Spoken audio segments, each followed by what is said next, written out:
Good morning. It's Ada Sparks with A Word of Hope. Have you ever been the guest of honor at a party?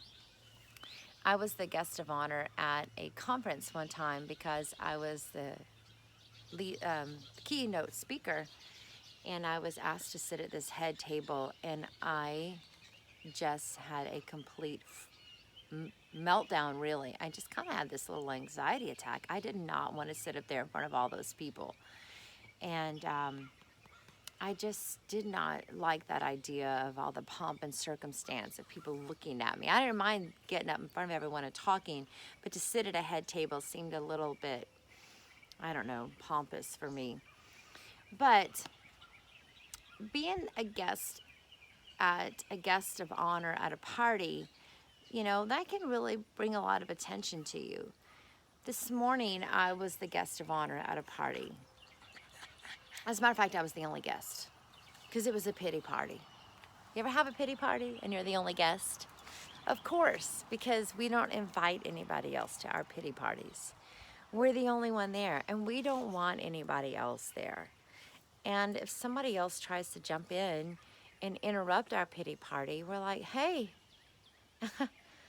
I got this. These are my own thoughts that I'm swirling around in my negativity, and I don't want anyone else to spin a little bit of reality on it and let me know that what I'm thinking is actually not okay or healthy for me. But that's what happened for me. Jeremiah, he had a pity party under the juniper tree, and he just said, I don't even want to be here anymore. I actually told my dad that this morning. I said, I didn't even want to wake up this morning.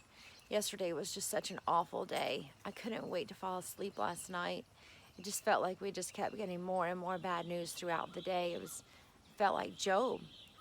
Job just kept getting more and more bad reports, and I felt like I don't want to wake up today and get any more bad news. I just don't want to.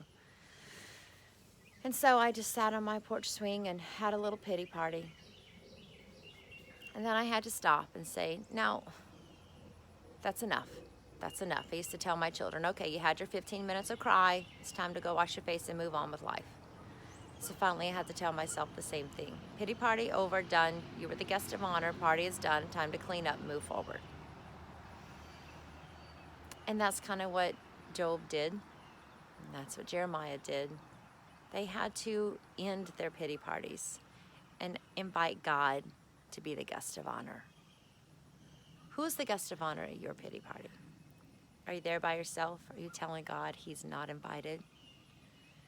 Because if we can stop being our own guest of honor and invite him in the middle of it, we'll realize that party's going to be a whole lot more fun.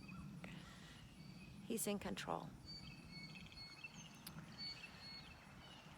No matter what bad reports you get, no matter how overwhelming they may feel, or how scary the outcomes may look,